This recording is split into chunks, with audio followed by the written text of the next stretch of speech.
વાત કરીએ વડોદરાની તો વડોદરા એફઆરસી ઝોનમાં સમિતિના સભ્યોની નિમણૂક ન થતા વાલીઓમાં રોષ જોવા મળ્યો। ત્યારે એફઆરસીમાં સભ્યોની અછત હોવાનો વાલીઓનો આક્ષેપ।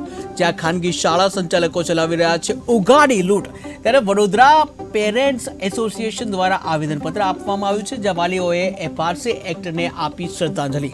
ત્યારે એક્ટને ના જે ફોટા પર ફૂલોના હાર ચડાવી શ્રદ્ધાંજલિ આપી છે। તેનો નિયમ તો સાહેબ બહુ ટાઈમથી લાગુ પડે 2017થી લાગુ પડ્યું છે અને આપણા દેશમાં એવું છે કે એજ્યુકેશનના નામે ફક્ત ને ફક્ત ફેક્ટરીઓ ચાલી રહી છે।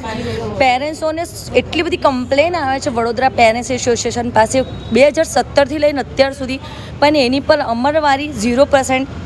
જે આપણા જે અધિકારીઓ બેઠા છે, હજી જોઈએ છીએ તો એફઆરસીને 3 જે નિમણૂક કરવાની છે, અમે ખાસા ટાઈમથી એની અપીલ કરેલી છે, ગાંધીનગર પણ જઈ આવ્યા છે, પણ અત્યાર સુધી એની કોઈ નિમણૂક થઈ નથી।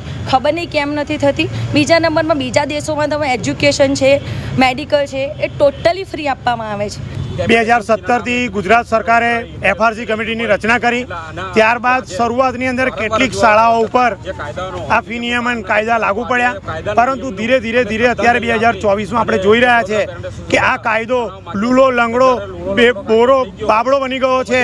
સરકાર ઉપર આની કોઈ કમાન્ડ નથી અને વડોદરા શહેર જે શિક્ષણ જગત છે, દુનિયાનું હબ છે શિક્ષણ જગત, એવું વડોદરા, જ્યાં એફઆરસી કમિટીના પૂર્ણ સભ્યો નથી, જેની કારણે ફી માફિયાઓ આવનાર સત્રની અંદર મન ફાવે એટલી ફી લૂંટી રહ્યા છે અને વાલીઓ લૂંટાઈ રહ્યા છે। આજની અમારી રજૂઆત હતી કે જે એફઆરસી કમિટીમાં હજી સુધી 3 વાલીઓની અમે 3 જગ્યા ખાલી છે, એના માટે અમે વાલીઓની નિમણૂકની માંગણી કરી છે।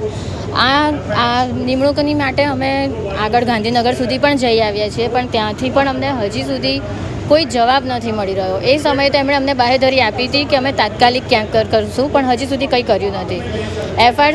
એફઆરસીનું હજી બરાબર ડિસિઝન આવ્યું નથી। એના સિવાય સ્કૂલ માફિયાઓ 30થી 35% ફીનો વધારો કરી દીધો છે, જેથી બાળકના ઘણી સ્કૂલોમાં તમે જોઈ શકશો કે પર યર પેરેન્ટ્સ 2 થી 2.5 લાખ રૂપિયા એક સ્ટુડન્ટ એક પોતાના બાળક પાછળ કરી રહ્યા છે।